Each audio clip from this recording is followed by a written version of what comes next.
उस दिन कर लिया था हम लोगों ने जो basic about thermodynamic system, that was thermodynamic system, surroundings, thermodynamic variables and equation of state. ये चारों टॉपिक हमारे हो गए थे प्रथम। ओके, ठीक है, हो गया था ये टॉपिक। ओके, आज हम लोग करते हैं, स्टार्ट करते हैं इस चैप्टर को। सबसे पहला जो टॉपिक हमारा है that is thermal equilibrium. Thermal equilibrium, जैसा कि आपको नाम से ही लग रहा होगा कि क्या हो सकता है, what is meant by thermal equilibrium. Two system are said to be in thermal equilibrium. Two systems, note करते चलेंगे आप लोग इसको। Two systems are said to be in thermal equilibrium, ठीक है। Two systems are said to be in thermal equilibrium if they have same temperature.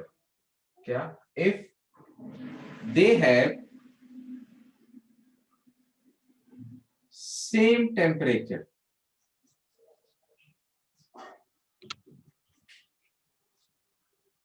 This is the definition of thermal equilibrium. Simple सा एक line का definition है, आप note कर सकते हैं। ठीक, बस इसकी आपको डेफिनेशन पता होनी चाहिए।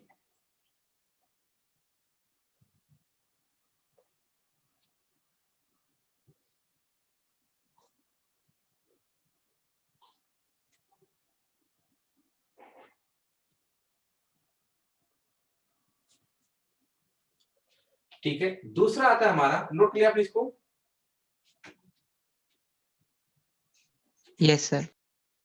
सेकंड आता है हमारा थर्मोडायनामिक इक्विलिब्रियम। अब इन दोनों का डिफरेंस आपको पता होना चाहिए कि what is the meant by thermal equilibrium and what is the meant by thermodynamic equilibrium. तो थर्मोडायनामिक इक्विलिब्रियम को देखते हैं क्या होता है।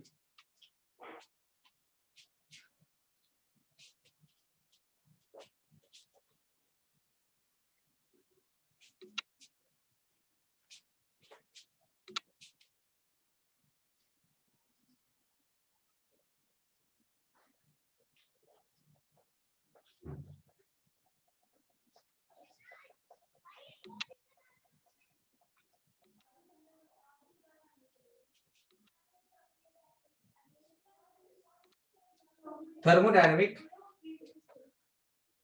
इक्विलिब्रियम, अब इसमें क्या होता है, थर्मोडायनामिक इक्विलिब्रियम के लिए वहां पर थर्मल इक्विलिब्रियम के लिए हमने सिर्फ डिफाइन किया था फॉर टेम्परेचर। अगर दो सिस्टम के टेम्परेचर सेम है तो उनको हमने बोल दिया थर्मोडायनामिक इक्विलिब्रियम। यहाँ पर आपको बताना है थर्मोडायनामिक इक्विलिब्रियम के लिए। थर्मोडायनामिक इक्विलिब्रियम के लिए क्या होगा, ध्यान समझिए इस चीज को। थर्मोडायनामिक वेरिएबल कौन कौन से थे हमारे, what were the thermodynamic variables, बताना सिद्धांत एक बार को। What were the thermodynamic variables, Siddhant? Pressure, volume, temperature. हाँ, प्रेशर, वॉल्यूम एंड टेम्परेचर। ठीक, तो इसको हम कह सकते हैं, अब देखना है कि मैं लिख रहा हूं, a system is said to be in thermodynamic equilibrium, is said to be in thermodynamic equilibrium, thermodynamic equilibrium। ठीक है, मैं रिकॉर्डिंग ऑन कर रहा था। ठीक है, a system is said to be thermodynamic equilibrium if macroscopic variable describing the thermodynamic system do not change with time. This is the definition of thermodynamic equilibrium. अब thermodynamic equilibrium का मतलब है pressure, volume and temperature, PV and T। ठीक है, अब यहाँ पर लिखा मैक्रोस्कोपिक। अब यहाँ पर एक वर्ड लिख दिया मैंने माइक्रोस्कोपिक। माइक्रोस्कोपिक तो आई थिंक आपको डिफाइन, आप डिफरेंस कर पा रहे हैं इन दोनों में कि what is the meant by microscopic and what is the meant by macroscopic. हम जो केमिस्ट्री में स्टडी करते हैं, केमिस्ट्री के अंदर क्या होता है, you are studying about one molecule, one atoms, they are called the microscopic variables. क्या एक मॉलिक्यूल, ध्यान समझना मेरी बात को, क्या एक मॉलिक्यूल किसी भी जगह पर प्रेशर क्रिएट कर सकता है क्या? No sir. नहीं। क्या एक मॉलिक्यूल किसी भी गैसीय सिस्टम का सिंगल एक मॉलिक्यूल क्या वो टेम्परेचर बढ़ा इंक्रीज या डिक्रीज करा सकता है क्या? नहीं। ठीक है, एक मॉलिक्यूल का आप कितना वॉल्यूम बढ़ा लोगे, एक एटम का कितना वॉल्यूम बढ़ा लोगे, दे आर कॉल्ड माइक्रोस्कोपिक। तो वहां बात नहीं करी जा रही है, यहाँ बात करी किसकी जा रही है?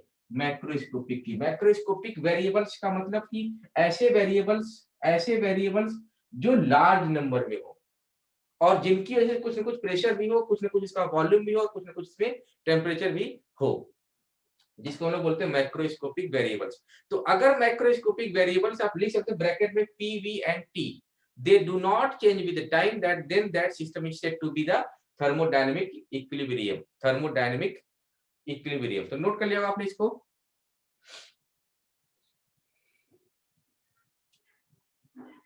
हो गया प्रथम?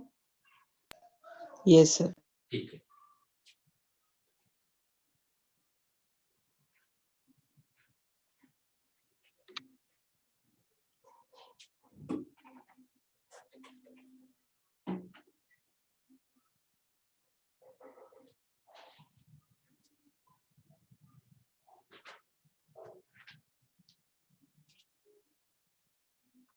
ठीक है। अब हम लोग बात करते हैं, देखो अब ये तो हो गया बेसिक सी बात।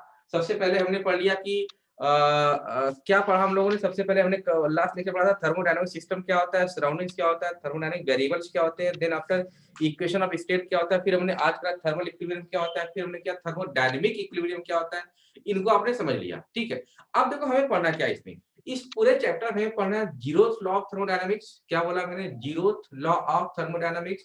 देन हम पढ़ेंगे first law of thermodynamics, then हम पढ़ेंगे सेकंड लॉ ऑफ थर्मोडायनामिक्स। ये तीन चीजें हमने पढ़नी है। तो सबसे पहले हम लोग करते हैं, note down the heading, zeroth law of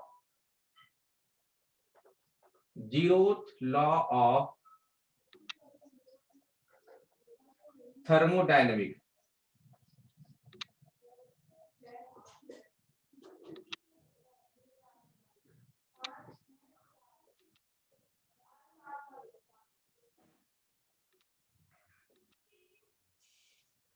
zeroth law of thermodynamics. देखो क्या होता है, ध्यान समझना मेरी बात को, फिर मैं इसको लिखवाता हूं, आपको लिखने के लिए बोलता हूं। यहां पर क्या है, दो सिस्टम है, एक सिस्टम है ए, दूसरा सिस्टम है बी और तीसरा सिस्टम है सी। तीन अलग अलग सिस्टम है। जीरोथ लॉ क्या कहता है? If the system A is in thermal equilibrium with C, if system A is in thermal equilibrium with C and the system B is in thermal equilibrium with C, यानी ये separately with C thermal equilibrium में है, ये separately with C thermal equilibrium में है। then you can say that A and B also will be in, then A and B also will be in thermal equilibrium. This is the zeroth law of thermodynamics. A C के साथ thermal equilibrium में है, B C के साथ thermodynamic equilibrium में है, और दोनों का आपस में कोई रिलेशन नहीं है। लेकिन अगर आप इन दोनों को देखोगे तो ये दोनों भी थर्मल इक्विलिब्रियम में होंगे। क्यों? क्योंकि सेपरेटली ये इसके साथ है, सेपरेटली ये इसके साथ है। Then now note down the definition of zeroth law of thermodynamics. Definition note करिए इसकी। डेफिनेशन बोल रहा हूं, यहां से लिखिए इसको। Zeroth law of thermodynamics, note करिए इसको। Zeroth law of thermodynamic, zeroth law of thermodynamic states that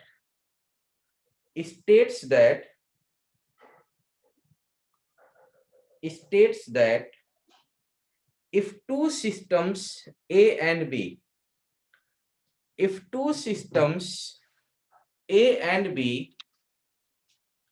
if two systems A and B are separately in thermal equilibrium, are separately in thermal equilibrium, are separately in thermal equilibrium with a third system C, with a third system C, with a third system C, then A and B are, then A and B are also in, then A and B are also in thermal equilibrium, then A and B are also in thermal equilibrium with each other, with each other. ठीक है. If A and B two systems are separately in thermal equilibrium with the third system C, then A and B are also in thermal equilibrium. ठीक है. अब इसका एक छोटा सा explanation देखते हैं हम लोग क्या होता है ये, उसको समझते हैं. देखो, इसमें आपको दो तरह की वॉल पढ़नी है. कौन कौन सी वॉल? एक आएगी हमारी डायाथर्मिक वॉल, नोट करिए आप इसको. एक आएगी हमारी डायाथर्मिक वॉल, और दूसरी आएगी हमारी adiabatic wall. Second one is adiabatic wall. ये क्या करती है? Allow the transfer of heat, allow the transfer of heat across it. ये क्या करती है? डू नॉट अलाउ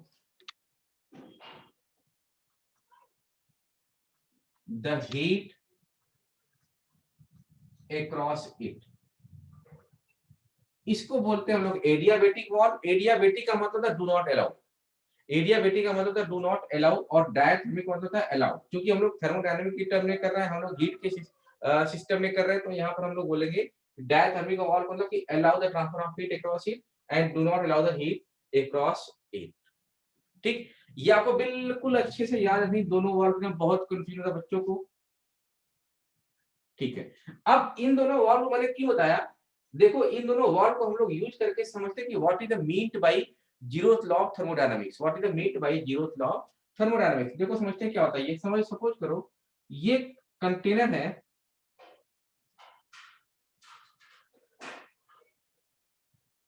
ठीक.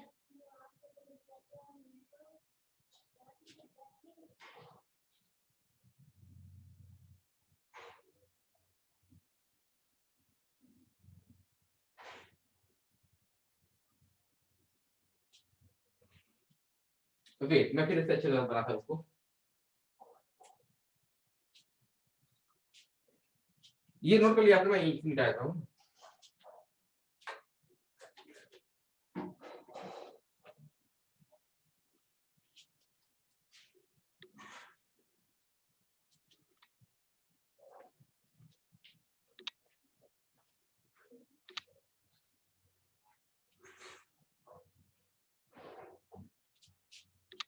देखो क्या है.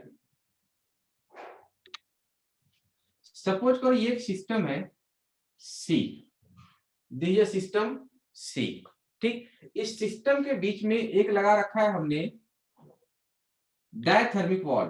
कौन सी वॉल? Diathermic wall.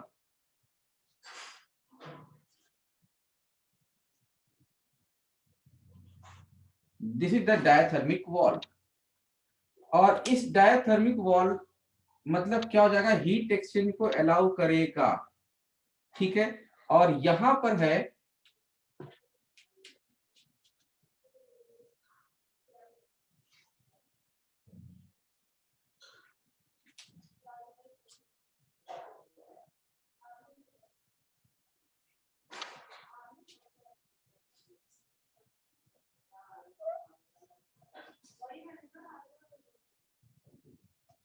एक सिस्टम है ए, दूसरा सिस्टम है बी. ठीक. और यहां पर लगा हुआ बीच में adiabatic wall.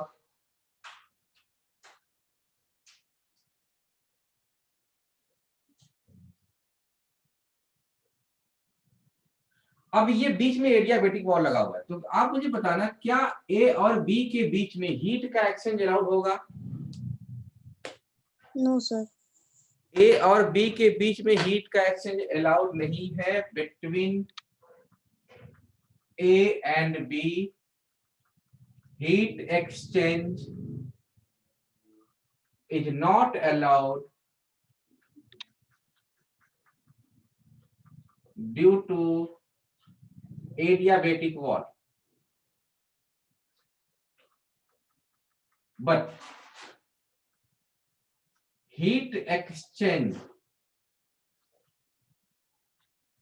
between A and C and B and C is allowed. Hello, because of diathermic wall,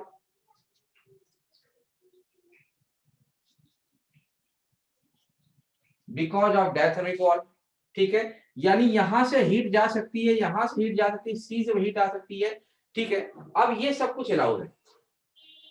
तो कुछ टाइम बाद ए और सी एंड बी और सी दोनों के दोनों थर्मल इक्विलिब्रियम हो जाएंगे। जब भी थर्मल इक्विलिब्रियम हो जाएंगे तो दोनों तरफ से हीट का एक्सचेंज बंद हो जाएगा, क्योंकि दोनों सेम टेम्परेचर पर आ चुके हैं।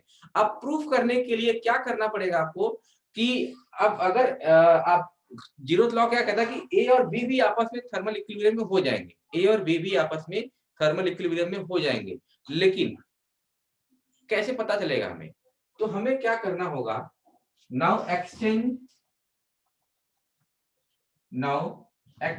the wall। exchange the wall मतलब कि adiabatic wall by diathermic wall, adiabatic wall by diathermic wall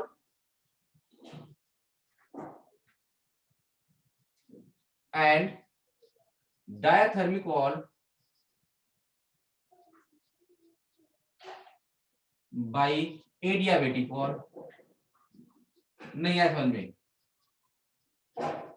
यहां पर जो वॉल लगी हुई थी एडियाबेटिक, इसको हटा के मैंने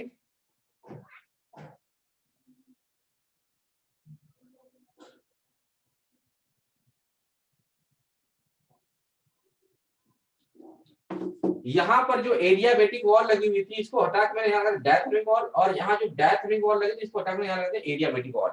तो अब क्या होगा, क्योंकि ए और बी के बीच अब हीट अलाउड है, क्योंकि यहाँ लगा दिया आपने डायथर्मिक वॉल, लेकिन अब इसके बीच में हीट एक्सचेंज, प्रथम इनके बीच में अब हीट एक्सचेंज,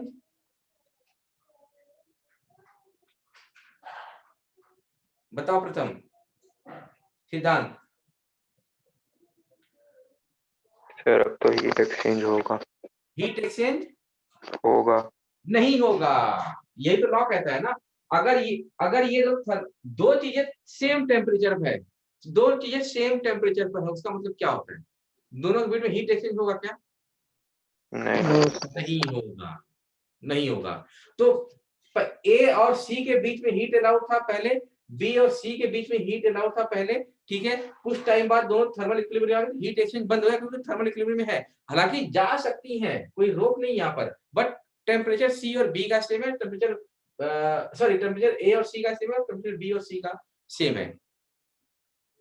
ठीक, अब अभी भी लेकिन इसके बीच में एडियाबेटिक वॉल थी, तो इनके बीच में हीट एक्सचेंज अलाउड नहीं था, लेकिन कुछ टाइम बाद ये इसके साथ आ गया इक्विलिब्रियम में और ये इसके साथ आ गया इक्विलिब्रियम में। ठीक है, अब क्या किया आपने, after the coming in equilibrium A and C and B and C दोनों आ गए इक्विलिब्रियम में, आपने क्या किया, यहाँ पर एक डायथर्मिक वॉल लगा दी। डायथर्मिक वॉल लगा दी, डायथर्मिक वॉल मतलब हीट एक्सचेंज अलाउड, तुरंत बत्ती जलनी चाहिए कि डायथर्मिक वॉल मतलब कि हीट एक्सचेंज अलाउड हो जाएगी। जब हीट एक्सचेंज अलाउड हो जाएगी तो देखा गया कि ए और बी के बीच में हीट एक्सचेंज नहीं हो रहा था, वही तो लॉ कहता है। नहीं आया समझ में?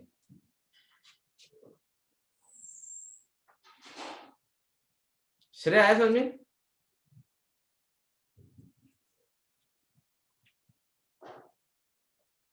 Yes sir.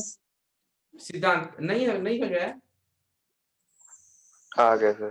ठीक है, लास्ट लाइन इसकी आ जाएगी, लास्ट लाइन मैं यहाँ लिखता हूँ, इसके बाद आप लिखेंगे no heat exchange is allowed, नहीं no heat is transfer, no heat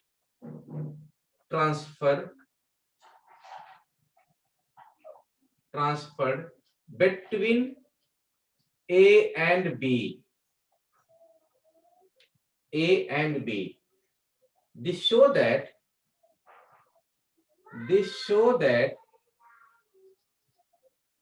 A and B also are in thermal equilibrium, also or in thermal equilibrium. यही था हमारा जीरोथ लॉ ऑफ थर्मोडायनामिक्स। अगर यहाँ बात करी जाए सिद्धांत बताना आप मुझे, अगर यहाँ बात करी जाए internal energy, heat and work, क्या ये तीनों डायमेंशनली ये तीनों अलग अलग है या सेम है?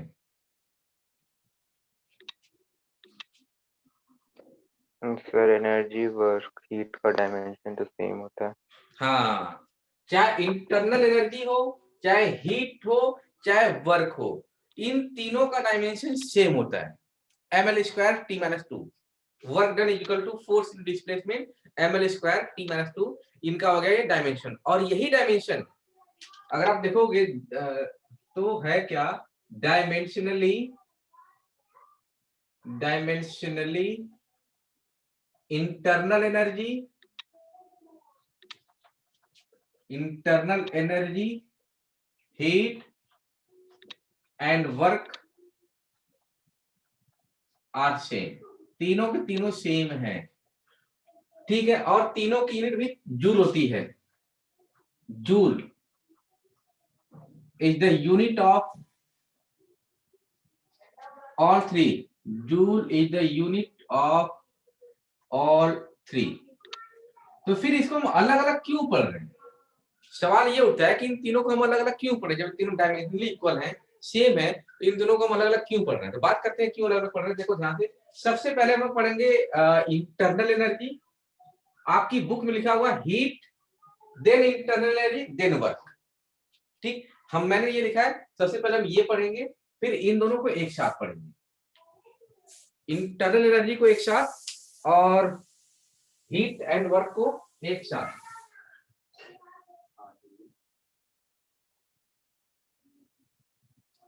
ठीक है, तो आप इसको नोट कर लो, फिर मैं बात करता हूं what is the mean by internal energy.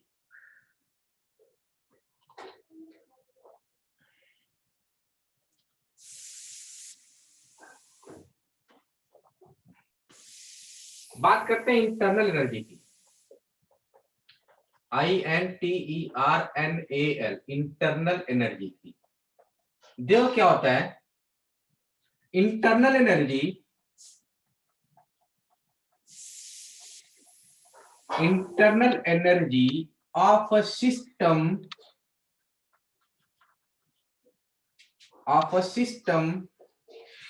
is the sum of its molecular kinetic energy,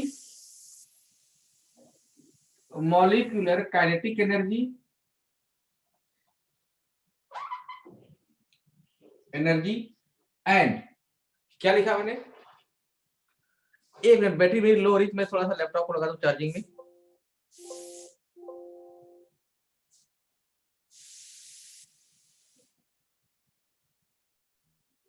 ठीक है, internal energy of a system is the sum of its molecular kinetic energy and potential energy. And potential energy आगे लिख सकते हैं आप, in a given frame of reference, simple, in a given frame of reference. चलो लिख लेते हैं इसको, in a given frame of reference such that, क्या लिखा मैंने, in given frame of reference such that the frame of reference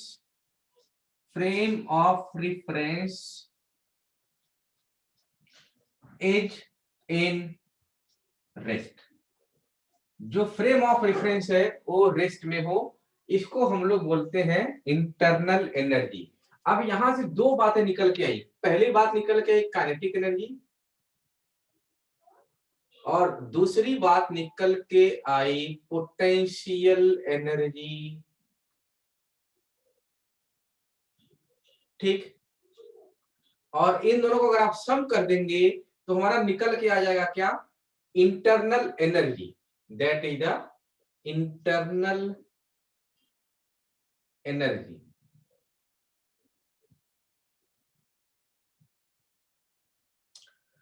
अब बात समझते हैं कि किसी गैस के अंदर, समझना ध्यान से आप, किसी भी गैसीय सिस्टम के अंदर या किसी भी सिस्टम के अंदर, अगर मैं यहाँ सिस्टम बोल रहा हूं तो बाय डिफॉल्ट वो गैसीय सिस्टम है, तो किसी भी गैसीय सिस्टम के अंदर काइनेटिक एनर्जी क्यों होती है, अगर होती है तो क्यों होती है, और उसी गैसीय सिस्टम के अंदर अगर पोटेंशियल एनर्जी होती है तो क्यों होती है। ठीक, तो समझते हैं, इसको आप नोट कर लो, फिर बता रहा हूं क्या क्यों होती है ऐसी चीजें हो। इसको मैं रब कर दूं।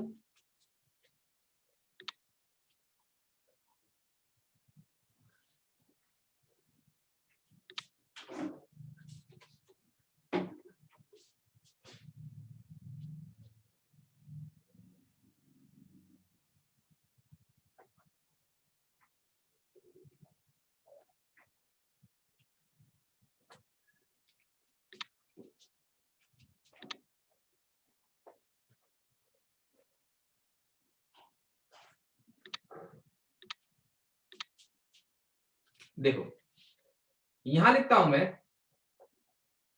काइनेटिक एनर्जी, ध्यान से इसको आप नोट करना, नोट कर चलने तो kinetic energy of gaseous system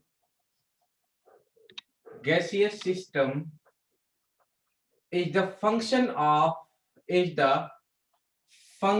of its temperature।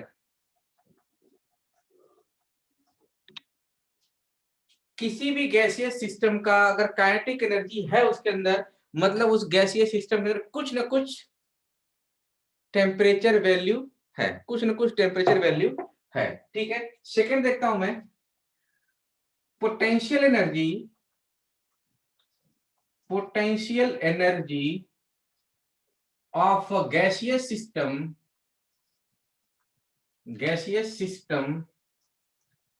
Is the function of its volume. बहुत ध्यान से आपको इन दोनों वर्ड्स को फोकस करना है, volume and temperature, volume and the temperature।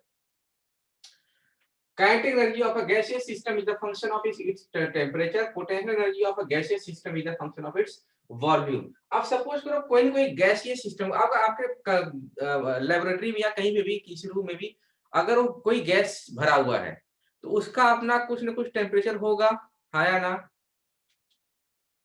प्रथम, यस सर। अगर टेम्परेचर होगा तो उसके अंदर कुछ ना कुछ मोशन होगा, और वही मोशन क्या कराता है यहाँ पर, काइनेटिक एनर्जी। और दूसरी चीज, वही गैसीय सिस्टम अगर उसका अपना कुछ ना कुछ वॉल्यूम है, वॉल्यूम है का मतलब कि मान लिया ये कंटेनर है, तो कंटेनर आपका 3D पिक्चर होता है, तो उस 3D में गैस भरी हुई है तो उसका अपना कुछ ना कुछ वॉल्यूम होगा। तो जब वॉल्यूम है मींस उसके अंदर क्या है, हेलो, पोटेंशियल एनर्जी। ठीक, अगर इन दोनों को मैं ऐड कर दूंगा तो वही आ जाएगी हमारी internal energy, that is the internal energy. यानी internal energy is the sum of molecular kinetic energy and the potential energy in a given frame of reference such that the frame of reference do not moving। इसका मतलब पहले आप note लो, फिर मैं इसका मतलब पूछता हूं आपसे, बताना मुझे आप, मैं एक्सप्लेन करूंगा इस चीज को। तो हर गैस के जो मॉलिक्यूल्स होते हैं कैंडी वो मूव कर रहे होते हैं, हर गैस का अपना कुछ ना कुछ वॉल्यूम होता है, इसलिए दोनों एनर्जी उसके साथ चलती है। आप नोट करो, फिर बताता हूँ, कुछ बातें बताता हूँ आपको।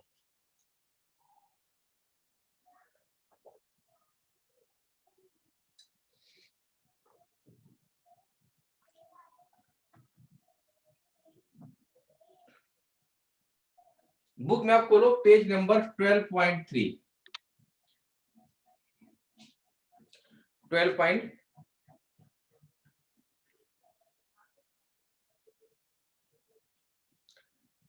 उसमें है आपका, मैं बताता हूं क्या आता है ये।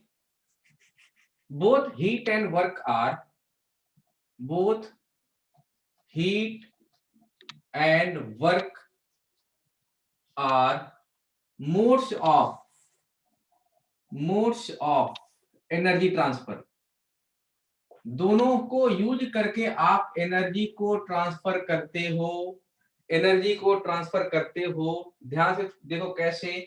मान लिया ये एक बाउल है, ये डायग्राम आपने बनाना नहीं है, इसमें पानी भरा हुआ है, ठीक। आपने क्या किया, यहां नीचे लगा दिया फ्लेम, ठीक, ये फ्लेम है। डायग्राम उतना अच्छा नहीं है बट ये फ्लेम है, क्योंकि बनाना नहीं थी, मैं आपको ऐसे बना के दिखा रहा हूँ, ये ठीक है, ये फ्लेम है। अब आप क्या कर रहे हो, आपने यहां पर एक हीट एनर्जी दे रखी है, ठीक, और ये हीट क्या कर रही है, यहां की एनर्जी को ट्रांसफर कर रही है यहां पर। Heat modes of energy transfer, अलग अलग करो। Heat is the mode of energy transfer, again heat is the mode of energy transfer. तो इसकी वजह से क्या हुआ, इस वाटर, मान लिया इसमें वाटर रहा होगा, तो इस वाटर का टेम्परेचर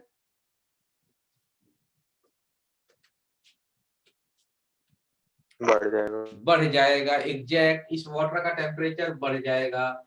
तो हीट की वजह से इसका टेम्परेचर बढ़ गया, इसको हमने बोल दिया एनर्जी ट्रांसफर हीट। वर्क देखो, वर्क का भी ऐसे रफली डायग्राम है, अभी आप लिखोगे इसको। ये तो कॉमन चीज होगी दोनों के बीच में, कि दोनों ही यूज होते हैं एनर्जी को ट्रांसफर करने के लिए, ठीक। अब मान लिया यहां पर ये एक पिस्टन है, suppose this one is a piston, this one is a piston, this is a piston, ठीक, ये एक पिस्टन हमारे पास। अब आपने क्या किया, सडनली इस पिस्टन को कंप्रेस कर दिया। क्या किया आपने, कंप्रेस कर दिया, सडनली आपने इसको कंप्रेस कर दिया। तो जैसे ही आपने इसको कंप्रेस किया, जैसे ही आपने इसको कंप्रेस किया, कंप्रेस करने से, इसके अंदर कोई गैस है, सिंपल, जैसे ही आपने इसको कंप्रेस किया, कंप्रेस करने से क्या हुआ, इसके, आपने सडनली कंप्रेस किया, अचानक से, झटके से, बिल्कुल पता ही नहीं चला, अचानक से बिल्कुल। तो जब आपने इसको सडनली कंप्रेस किया, तो जो गैसियस मॉलिक्यूल है उनके टेम्परेचर, सॉरी, जो गैसियस मॉलिक्यूल है उनकी जो वेलोसिटी हुई होगी वो घटी होगी, बढ़ी होगी।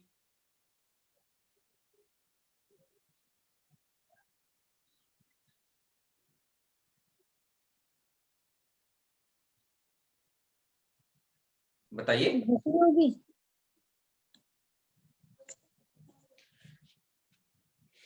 नहीं समझ में आया। आपने क्या किया, किसी कंटेनर में गैस भरा पड़ा है, उसके ऊपर एक पिस्टन रखा है, आपने एकदम से उसको पुश कर दिया, सडनली उसको पुश कर दिया आपने, उसकी वजह से उसके जो गैसियस मॉलिक्यूल के अंदर एकदम से हलचल पैदा होगी, तो गैसियस मॉलिक्यूल टकराएंगे, कोलाइड करेंगे। ड्यू टू दैट कोलिजन उनका टेम्परेचर क्या होगा,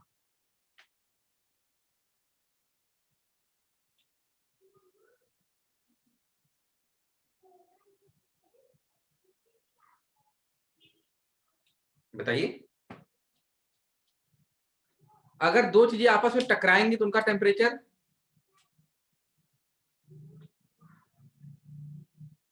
बढ़ेगा, टेम्परेचर बढ़ेगा। तो जब दो मॉलिक्यूल्स आपस में टकराएंगे गैस के, तो उनका टेम्परेचर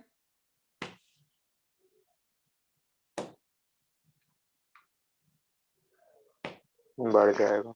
बढ़ जाएगा। तो आपने क्या किया, आपने यहां लगाया force, due to that force इसके अंदर कुछ डिस्प्लेसमेंट प्रोड्यूस हुआ x, and force into displacement is equal to work done. आपने यहां पर हीट एनर्जी दी, उसकी वजह से इसका टेम्परेचर बढ़ा। आपने यहां पर वर्क डन किया और उसकी वजह से इसका टेम्परेचर बढ़ा। तो दोनों ही केस में टेम्परेचर बढ़ गया, टेम्परेचर बढ़ गया। दोनों ही केस में इंटरनल एनर्जी इंक्रीज कर गई। जब दोनों ही केस में इंटरनल एनर्जी इंक्रीज कर गई, मतलब एनर्जी ट्रांसफर, हेलो,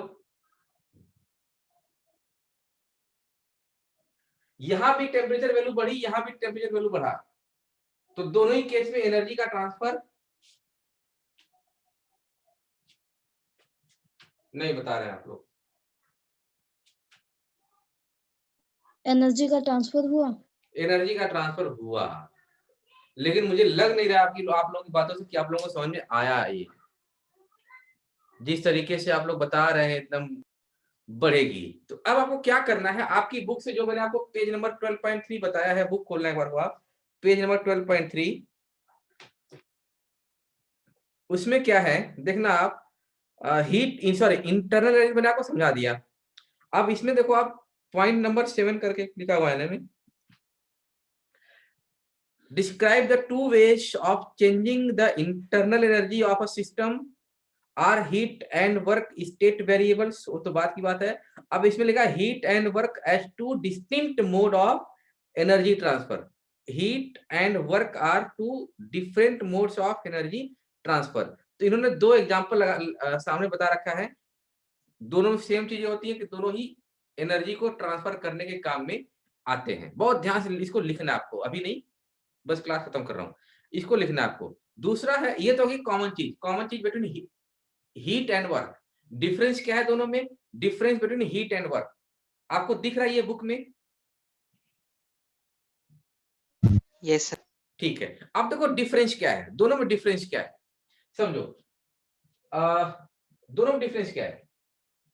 अगर मैंने इस गैस, इस वाटर को या इस सिस्टम को मैंने क्या किया, हीट एनर्जी दी, तो इसके सारे मॉलिक्यूल आप सिंपल से, जब बर्तन के अंदर पानी गर्म हो रहा होता है तो उस बर्तन में जो पानी है उसके सारे मॉलिक्यूल्स एक ही तरफ चलते हैं या चारों तरफ चलते हैं?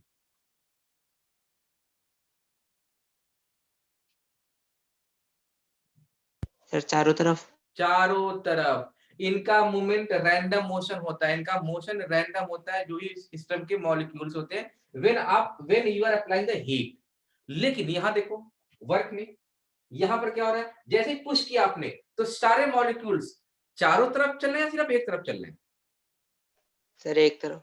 केवल एक तरफ चल रहे हैं, केवल एक तरफ चल रहे हैं। तो ये डिफरेंस हो गया कि इन यूजिंग हीट एनर्जी जब भी आप करोगे तो मॉलिक्यूल, सिस्टम के जो मॉलिक्यूल्स है वो रैंडम मोशन करेंगे, बट वर्क डन करोगे तो सिस्टम के मॉलिक्यूल्स एक तरफ वो चलेंगे, चारों तरफ वो नहीं चलेंगे। तो ये दोनों डिफरेंस है, इस पे आप डिफरेंस लिखना बुक्स देख के। तो आपको लिखना है सारा कुछ जितना मैंने बताया आपको।